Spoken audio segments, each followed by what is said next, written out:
Baba ososola pe mono ke balandi ya kelelo balandi ya Biblia TV officiel topesi bino mbote bisika nyonso bozolanda biso na Europe, na Amérique, na Afrique, même na Congo mobikisi asala bino bolamu mpona ntina na émission na biso ya lelo toyambi bongo mosali na Nzambe Pasteur Joël, je crois qu'il est boyebi epe malamu na ye ndenge tobeta lisolo oyo autour ya makambo oyo eza kodéranger église na biso lelo eza sur la sortie du corps ebele ya basali oyo baza koloba soki lelo baobima na nzoto c'est parce que so bomoni bino enguma oyo ezalaka surtout ndeti na ville ya Kinshasa place tozali motei moko na landa ye alobi ke non pasteur babengisi ye mais akomi mpo akende siko babengisaki akende koteya embouteillage ekangi ye azalaki na choix mosusu ya kosala te de même lokola limite éthiopien na Philippe ezalaki amoni malamu ebongaki aprécédé mpona temps asali sorti wana ase retrouve mpe na église atei mpe me mutuka netrelaki na embouteillage mpe ayaki kozonga azongeli nzoto ne epuis azongi est-ce que makambo ya bongo liboso na bana na Nzambe tokokojustifie yango ndenge nini? Merci beaucoup mon frère Hervé, bien-aimé Zamba Pambola yo. Merci kondima koyamba ngai susu na plateau na yo. Zamba Pambola balandi nyonso ya notre chaîne Biblia TV et notre chère émission Kelelo Sika Tobeta Kasete. Mon frère, tu vois, omoni eloko yo soki to lobela kamakambo te elingaki exemplaire mosusu na Congo. Omoni va sorti du corps, voyage astral. Et je suis pensant en pleurer ce là qui est soité. Parce que quand on a compris cela, quand on a découvert tout yoki yango, bah tu vas pas comme ça on le call les normal, et la biblique et à bonzambe et tant on lobeli yango parce que il faut reconnaître tout ça qu'a dit sur mon côté tout le bela makambo et ça armé moko nzamba télémisi pour nous le bela makambo. Alors, et là, quand tu wana, moi aussi j'ai écouté ça. Naebi pe pasteur Ango ya lobaki ndingwana. Et ça qui ndoki. Ce n'est pas normal. Et ça normal te. To lenga to lobi ba kangami na mbute. Kasi c'est l'embouteillage c'est la gasoline. Bazo zela eke no 18h pas pour kasi penga bango ebisa bango na kangami na embouteillage. Soko yebaki, to ebinga na Kinshasa ndenge na embouteillage. Tant wana programme okende koteya quelque part. Longo avant. Pour quand on a embouteillage te tu dis ba couloir ni so na zui zela ya boye embouteillage ezalaka héros zelo héros ezalaka embouteillage zelo héros ezalaka embouteillage. Alors qu'est-ce que je dois faire? Il faut na longo avant pour na dire que embouteillage ekozala e kanganga mais quel que soit embouteillage to banda kopusana si te comme ba 17h ba 18h moi to koleka déjà et na kokoma na hôtel vous comprenez yo ebi ke ozo parole na 18h au longwenda ko 17h30 on sait le so kende bi ke zela embouteillage. Siko kangami na embouteillage po bima siko na nzoto kende kote eza kindoki passé eza kindoki et beaucoup de personnes bakoti na ba occultisme kaka boy parce que ayoki pasteur na ye alobi yango ayoki prophète na ye alobi yango ke ko bima na nzoto ngana bima na nzoto ngasi na yoka moko faki a bénir mariage moko na Burundi yazaki na Kinshasa. Adari je kola Lubumbashi ou Kinshasa. Asali nini? Abimi yake ya bénir mariage na Burundi. Pe azongi na ye. Bénir mariage na Burundi po azongi. Asali donc alingala kisabatu ke elo on asali c'est normal. Oh ezaki ndoki. Et a même pas bonzambe. Mais bon bazo benga ngo c'est une dimension ya spiritualité. Oh ba mususu bozo comprendre te. Ndeti bosse bon balandi o ba lobaki no yo zo comprendre bango te. La dimension wana nde yango moni bango ba osala makambo wana la dimension wana eza dimension nini ya spiritualité mais spiritualité ya bondoki ebi ke kindoki eza pe spiritualité spiritualité zaka na kiboki na bonzambe te kindoki pe za spiritualité parce que tant lobi ke ezali dimension ya spiritualité mais a bakise loro moko na simate ezali dimension ya spiritualité ya kindoki parce que tout motonio soyo aza ko insista kasi ba sorti hors du corps tant pasteur na bina bani biloko wana suspecté déjà donc on nga na mono de oza suspect et oza de suspect obimi bandoki nde ba pumbwa ndenge wana Et ça dimension te que au moni bango ba ebi dimension te. Non non non non non non non. Yo kanisi biso yo nzamba etizaka biso te. Le Seigneur a lobelaka biso te. Dieu nous parle, Dieu nous utilise. Wana ezali ba numéro ya kindoki oyo elingaki exemplaire na mboko. Il faut préciser, elingaki exemplaire makasi na mboka oyo. Surtout na Kinshasa, elingaki exemplaire, mais toujours reconnaître le travail que le Seigneur a fait. Nanzela ba instrument oyo ya kemisaki na Congo. Pona ko tombola mbongo ko ganga. Ko ebisa batu attention, wana eza kindoki. Et ce qu'on remarque au tali bien, mon pépé à voyage astral, il a sorti hors du corps. So landi bien, au moins que mon pépé et le maman est sauté. Et le maman est sauté. Moi je connais un pasteur, un prophète. Lui aussi il parlait de ça. Dans l'année dernièrement, à l'obé le komoka lobby, na commettre une erreur mingi na vie nanga. Gloire à Dieu. Dans l'année on a sepeli, j'ai ça dans mon téléphone. Na sepeli na bi ah, nzamba sunga, malembe, amsusu bakomi ko zonge na nzambe. Mais est-ce qu'à bon motema même si elles ont reconnaître l'erreur ou sali? Wana siko etikali responsabilité na yemoko. Parce que yemoko lobi ke na commettre ba erreur mingi na ministère nanga. Na commettre beaucoup des erreurs. Vous comprenez? Ils ont réussi à séduire plusieurs personnes mon frère. Comme j'avais dit dans l'émission Moko Uti Goleka, dans le baki au moni Hervé Nengo Zawana, oza modèle pour na batu mususu. Tu es un modèle pour beaucoup de gens. Oh msu yo yebi kutute, mais oza modèle pour na bango. Même la famille na bino, oza modèle pour na ba jeune belé. Tant batala ka ya Hervé, batala ka tonton Hervé. Ah, tu es un modèle pour eux. Moi aussi tel que je suis là, je suis un modèle pour na batu belé. Musu na yebi bangote. Mais celui qui a tenga mi boy, ba modèle na nga na pe ba tenga. Alors quand ces gens ba bima ki nzamba bimisa qu'il faut reconnaître et comment que na tamoko nzamba telemisa ki armé moko ba jeune prophète. Mais tant ba telemi et belé ba kei ko simba. Moi je connais un frère, to zakara bango l'église to bongoli mutema to kutaka bango. Nzamba za ko utiliser makasi na prophétie. Moi na wana soka pesi o prophétie mukolo o je m'excuse oko suba na bilamba. Aso pesa prophétie avec exactitude. Alors baninga na ekaka ya kasafu. Ya komina kasafu, baninga na ekaka. Ah non moni biloko photo que le to renforcer ngo. Ba chamwa biloko mo bena le mosoko zo loba bo sengi mutu. Mutu a hésité ta bimisa mbongo. Ba kendaki Brazza ba ke ko luka ba simba. Et loko nini tindaki bango ba kende Brazza. Ba ke ko luka kisi. C'est parce que ba monaki modèle moko azaki modèle pona bango. Ba moni ye tango ya simbi biloko. Babi ase ko simba pe biloko et anango mabete to sali to ko simba biloko ba ke ba simbi biloko. Mais aujourd'hui ceux dans la question moi nango ondimate fou oyo kaka fou le loi za liboma mais na liboma na ya bosa na ngate so ka moninga oh frère Joël akabela no 200 francs akabela no 500 francs mais avant za liboma za ki propre mais lelo liboma pona nini ko luka ko simba. Donc à sortir hors du corps mon frère, j'insiste corps na bêtise c'était que soko yoki mosali anzambe azako makambo sorti hors du corps wane komi kindoki. Eza Kindoki.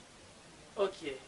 Et cet homme azoloba jour moko azote oh non tel apôtre azaka pe koni awa na mboka Congo apesi bino mbote mais apôtre ana kufa na Angola. Je ne sais pas ce qui est pas à la qui n'a pas il a sorti du corps abino azala qui n'a y apesi bino mbote. Et il dit des choses pour nous dire pour na koloba disons na bateau bazali pollandais pour koloba na église que non voilà bomoni makambo ezalaka soki po fandi au kanisi yango ndelo pousser biso za la contact na bato bongo bazala isusu te et au sololi na bango et surtout qui boyo au pesi nouvelle que non tala nazala ina motubo. Et il précise ces choses là et église mobimba ezo yokelai omoni mutu nyonso alukaka justifier kindoki na ye. Mutu nyonso alingaka justifier ki moyibi na ye. Mutu nyonso akoluka justifier eloko oyo abi ke za mabe fois luka tout à justifier yango akobimiselo même na ba passage biblique. Même na ba moi je connais un frère, il est aujourd'hui serviteur de Dieu, un prophète à kotaka na ba biloko ya ba ordre.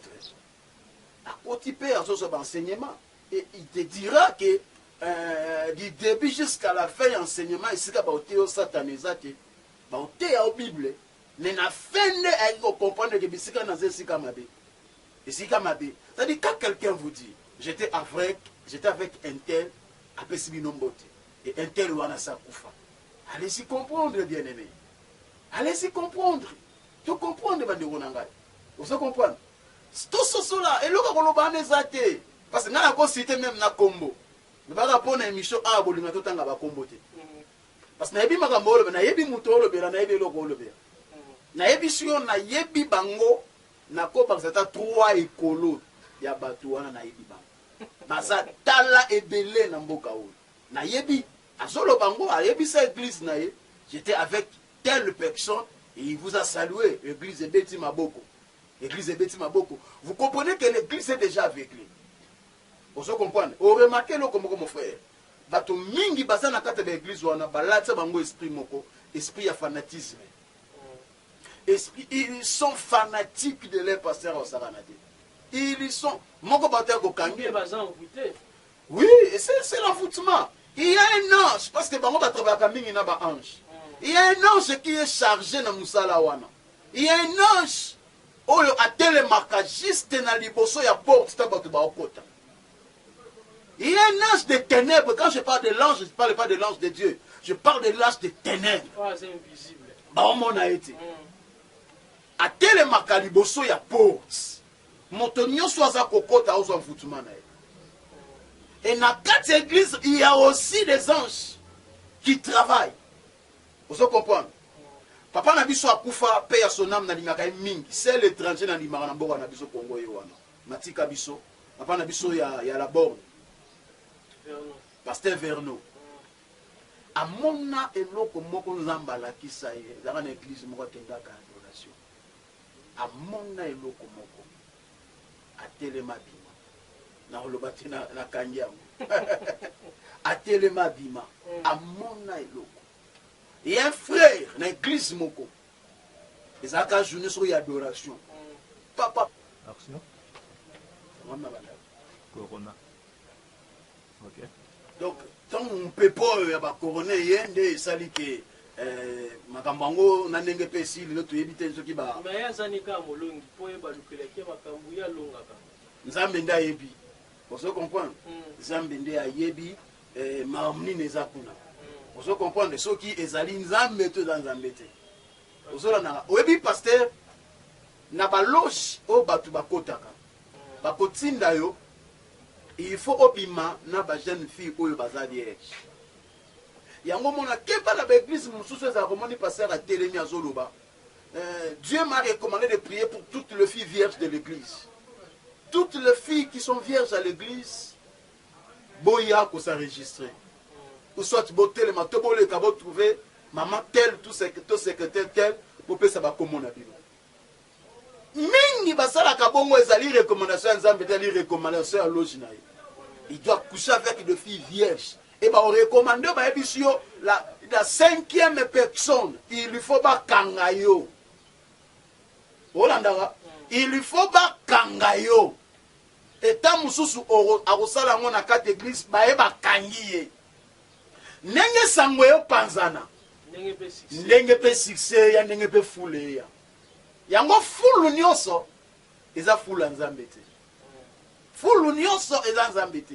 Donc tant ba kangiye, musu ba recommander il faut bimana ba femme mariée. Donc moi ça libala moi si mon pas témoignage. Et makamba bongo esalema. Ça se fait mon frère, et salema lelo. Et salema. Moi je rends gloire à Dieu na kumisa nzambe parce que tozo sentir que mon pepango ndenge zalaki e bando kita. Moni batango parce que dasa ko bimasiko ba comment na ba soni moko boy. Parce que l'Éternel, là il faut reconnaître que l'Éternel est en train de faire un grand travail. Na ba instrument oyo nzambe a utilisé comme je t'ai dit toza biso moté on est nombreux o tozo parler si makambo. Toza une armée oyo nzamba telemisi pour na ko ganga ete biloko esila. Mais quelque part pe ya ko ganga ana bozango se refroidir. Ça fait au moins 2 ou 3 ans boye papa que je cite son nom le révérend Sitalumba à sa club moko ya ko dénoncer ba biloko ya kabala. Mais on dirait efficacité nango et qui moi ko lemba je ne sais pas vous allez qui infiltrer ou comment. Non. Toza qui infiltrer te pe lembité. Il est invité. Je salue notre papa, on a la patriarche, na pesi mbote. Et je salue aussi le pasteur que j'aime beaucoup, le pasteur Mingi, pasteur Mardoché, Ouzi. Oui. Donc je l'aime beaucoup, Bissika Zanzaba Pambolaye. Et Naïbi qui est ça l'émission Naïe parce que ce sont aussi des choses oyo à l'obéla Kangobe Makasi. Te, toko lembate, oza musala nzamba telemisi biso. Hein? Toko lembate. Soko moni yango tu sais que biloko wana pe est diminué. Alors tozali ko beta kaka c'était tiesi là. Bato bakotaki babima. Bato bazaki na tendance, oui bato mususu, bakomaki na tendance ya kokende croyant que c'est l'Éternel. Croyant que c'est Nzambe. Tant ba yoki to lobby, ba comprendre que ezande Satana to kende te. Vous comprenez? Donc quelque part ba réussi mission na bango totalement. Mission est récitée. Mon frère, le diable est en train de travailler. Souci à Satan ezali à kota tiamakolo totalement dans cette église. Ben, si vous voyez au moins l'église voilà pasteur, vous constatez bango était na bango et na ba dire na bango toujours na bango aussi na ba télévision, c'est basé aussi sur la connaissance pour dire que non voilà, nous sommes combattus na bat oyo baza pour apporter lumière te loko la biso. Ndeti kaka bato ya kabala. En ce qui concerne la sortie du corps au tozo lobela, vous voyez même Christ lui-même après sa résurrection, il y a une dimension mususu. Azalaki susu nenga azalaki avant résurrection a été. Babi aussi des choses pareilles. Pourquoi pas ça ne me aussi ba serviteur oyo ya lelo ou bango ba citer babi makambu oyo papa idi na bala salakate. Pona ni bango ba salate. Abi ce qui yo moni mbisa bimi na nzoto mutozo kama. Alors il faut ko kama bloka bongo parce que dimension est mati. Mais là ce qu'on a aux olobela ba bloka wana, ce sont des choses oyo ils a fabriqué dans la labo ya Satan. Mais et belé si ko place est vrai.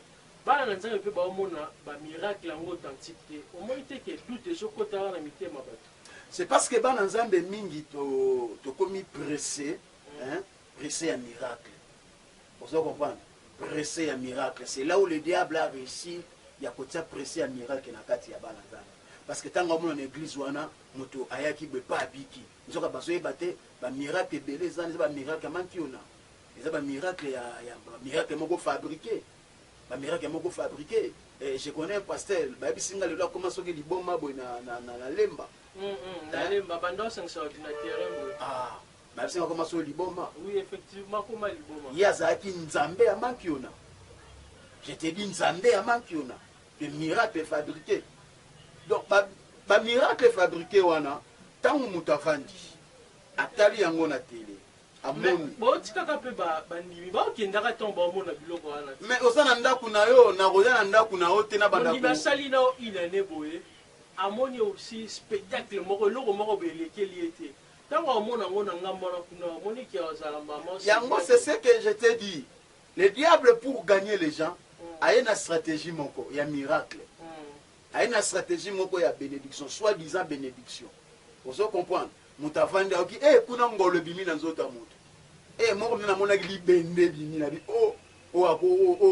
akomi na ebite na benga nini akomi bilokos musukuru wana ba kaya se bimi na bi mais komi kari grèce sa toni mutasanzi maki mutasanzi maki tant mutafanda mona bilobi c'est que kuna nzamba za nzamba za ti siko motema moto akende otango azokende kuna azokende kozala initié. Et ça est loko moko babengaka l'initiation du temple. Tu es dans le temple mais oye bakate kozaka déjà initié. Ton esprit ezalaka déjà travaillé. Mais ça oye bien ngote.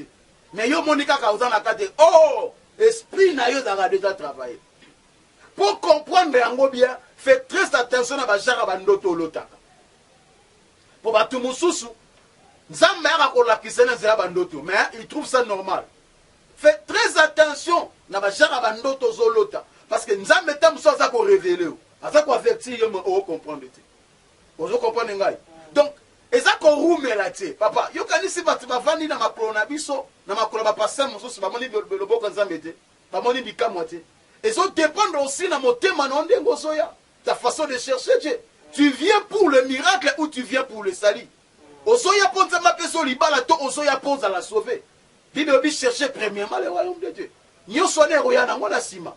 donc bato baza na loposa lokoso ya biloko ya nzambe ke nzambe bato baa na posa ya komona mampona alobi la démonstration parce que maloba wana efo elandisama na bikamwa. Vous croyez que les démonstrations ezali aveugle ayaki toyebi ke non c'est connu moto wana azalaki aveugle maye na église mais pas amoni. Ce n'est pas ça nde kolakisa ke moto wana aza na nzambe. Ce n'est pas ça nde kolakisa ke moto wana aza na nzambe. Ozolandanga eza yango te nde kolakisa ke moto wana aza na nzambe. Bible elobi boko reconnaître bango na miracle te, boko reconnaître bango na ba fruit. Toko reconnaître bango na ba fruit bizaleli, comportement na bango. Nde papa, pour moto lakisa ke mosali oyo aza na nzambe eza miracle te. Eza miracle te. Miracle mutu asalaka yango te, mutu asalaka miracle eza nzambe. C'est Dieu qui opère le miracle. Ezali te ngai na programme lelo boya. Je m'excuse, lelo boya miracle eza. Ba veke ba obika. Papa, naka ko lakiso image moko tozana ngo passer blessa e biango. Pasteur moko ka awa na mbinza na pigeon. To mona miracle. Awa azababa. Na église azababa. Papa alobi, même personne. Ba memie na église musukuna akomi infirme. Siko tango yo moni bongo bi awa oya za ya nzambe. Oya za ya nzambe. Ça dit tango d'ailleurs ba yaka un miracle ça parce que ayebi déjà ba biloko ne sa préparer qui. Et ça bongi ça qui miracle boko mona miracle lelo. Mutako c'est quoi parce que ça prépara qui ba roya na mutu mo soit déjà koufi ninga na rola musaye. Muta sala ka miracle, muta programma ka miracle za pasteur te. Muta programma ka miracle za nzambe. Wala moko na fu d'ici wana a sekuse mutu moko muta seku na téléphone. A seku na téléphone, c'est ka tanga kufa na chombo na ye. Ala muki abenga batu keno a seku. Na seku. Asa musika na fu d'ici na ebi makamu na yete mais allez-y comprendre. Donc c'est que tanga kufa na téléphone na poche. Na mort du papa ina malili, téléphone ezalaka na poche. Téléphone ekufite metanga lamuki ala on sait que tanga lamuki na miracle la téléphone efami mamwe bimi na poche. Ozomona ba vantine ndenge sale makoma le diable. Tout ça diable a osala nyonso oyo po alongola batu na présence nzambe. Atia na mitema ya bato lokoso ya biloko. Ana umeli ape na mwana ngelo côté. Banana ya awa na mone maman, papa, Bible lobi chaque chose a son temps. Ton temps de miracle est ça. Ta ya visitation na yo eza. Ce que mon inde konada peme na bali et bien toli bakute. Rendre gloire et nzambe ya yo peta eza. Ce que toi tu dois faire, c'est de persévérer dans la présence de Dieu. Persévérer dans la prière, dans l'enseignement. Oumelaka na makolo nzambe, tambolaka na koto nzambe. Qu'est-ce que la Bible dit dans Deutéronome? Si tu obéis à l'Éternel, ce qui est aussi, pe otient na misala.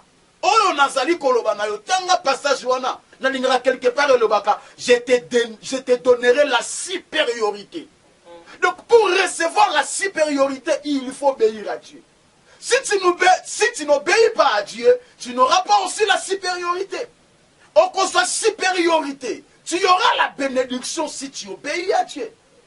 Ok, l'obéissance vaut mieux que le sacrifice. Le sacrifice. Et bon, comme déjà pour chiter dans l'émission de Bisso Pasteur, pour le balabala nzambo bazon la biso bisika oyo ba sorti du corps et de salima bato kabalo baza et bana nzambe pe bato ba disons bato ba kenda na église wana la plupart ba kufaka et bato ba kufa na église mais bato ba tege non intel la kufi et le bela bango loroté c'est comme si ba trouvera un normal mais des gens meurent chaque année. Il y a des sacrifices et au salement na ebi pasteur moko alobaki mutu mona église na ya kufi alobi soki na yebaka intel mutu akokufa ndenge nalobaki bazwa ye te bazwa mutu mosusu. Donc il y a des sacrifices et salement na l'église wana lokola baze dele moye boyeba te qu'intel akufi te. Il y a des sacrifices et au salement. Alors kokende sika na loyenge te parce que moni kuna baze bele miracle et salama mbisa obima lokolo na libumobite na kende. Il y a des choses et au salama na secret ça que bino boyeba. OK. Il y a des choses que ça les malades secrets sans que bino boyeba. Sans que bino boyeba. Vraiment to komi na suka ya émission na biso qui est lelo o to lobela ki lelo la sortie du corps au salima na l'église ebele et bato ebele baza tenir compte na ngote et bisika na baza envoûter bato ebele pe baza kokufa. Message nini ya suka pasteur okopesa na bato bazolanda biso na ba moment ya confinement oyo moto afandi na ndako peut-être eza occasion mpona ye atika lingomba wana et alanda sikoyo nzela na Yesu Masiya na ndenge ya solo. Moi je dis toujours na batan oyo na tozali nazoloba confiné pour écouter Dieu. Okay. Je suis confiné pour écouter Dieu. Dieu a permis ce moment pour nous permettre de développer l'intimité. Mingi tozo développer l'intimité dans Zambété. Je préfère développer l'intimité avec mon pasteur. Et ça peut m'embêter. Mais ce qui est mieux, ce qui est meilleur, c'est de développer l'intimité avec mon Dieu. Comment donc, on peut développer l'intimité avec Dieu? Des moments de prière, des moments de jeûne, des moments de méditation. Zoba temps ya kotanga maloba nzambe, zoba temps ba moment ya prière, ba moment ya adoration. Passe de tels moments. Au lieu de sakata mingi na télé, tant mingi na réseaux sociaux, Facebook, WhatsApp. Ce n'est pas mon faut qu'on kokota, mais prends oko salapé toute la journée, une journée sans Facebook, une journée sans réseaux sociaux, une journée sans internet. Tu mets le téléphone à côté. Tu es là dans la présence de Dieu. Tu pries, tu cherches la face de Dieu. Tu es en train de développer l'intimité avec Dieu. Développer, écoute Nzambe. Nzamba lobelaka moto nyonso. Mais c'est à toi, on nous a découvrir Nzamba lobelaka ngengeni. Donc, confiné, maman, papa, cherche à écouter la voix de Dieu. Le Seigneur parle. Tantôt d'une manière, tantôt d'une autre. Mais le Seigneur parle. Nzamba Sungabiso, église. Nzamba Sungabiso. De comprendre tant autre à ça. Dieu a besoin de toi. Cherche à écouter Dieu. Développe ton intimité avec Dieu. Nzamba Pambolaka, Nzamba Bonganite, il est le même jusqu'aujourd'hui. Mais Bissonde Batoto changé. Rentrons dans le principe de Dieu et nous allons rencontrer Dieu sur notre chemin. Si tu sors dans le principe de Dieu, tu ne rencontreras pas l'éternel sur ton chemin, mais tu vas rencontrer le diable. Mais si tu marches dans le principe de Dieu, tu vas rencontrer celui qui a fait ces principes. Que Dieu vous bénisse partout Bolandi Biso. Zamba Papa Bolabino. Lilo banange zamoko ya clôture. To développer intimité dans Zambé, to laisser séduire te, to laisser emporter te na mi pepe oyo diable azali ko souffler na quatre église pour séduire les enfants de Dieu. La Bible dit si cela est même possible, même les élus seront séduits. Mais ma prière est que toi, tu ne sois pas séduit. Que Dieu vous bénisse et que la grâce de Dieu soit avec vous. Amen. Amen, pasteur. To sepeli makasi na bandeko nyonso to bolandi émission ya kelelo bobikisi asala bino bolamu wana na moni mama famille sali na Belgique na pesi ombote Michael sali isika nyonso bozwami bobikisa asala bino bolamu ndenge tolobi keno tolanda kaka nzela na Yesu alobi na makomi na ye je suis le chemin la vérité et la vie. Bye bobikisa asala bino bolamu. Bye.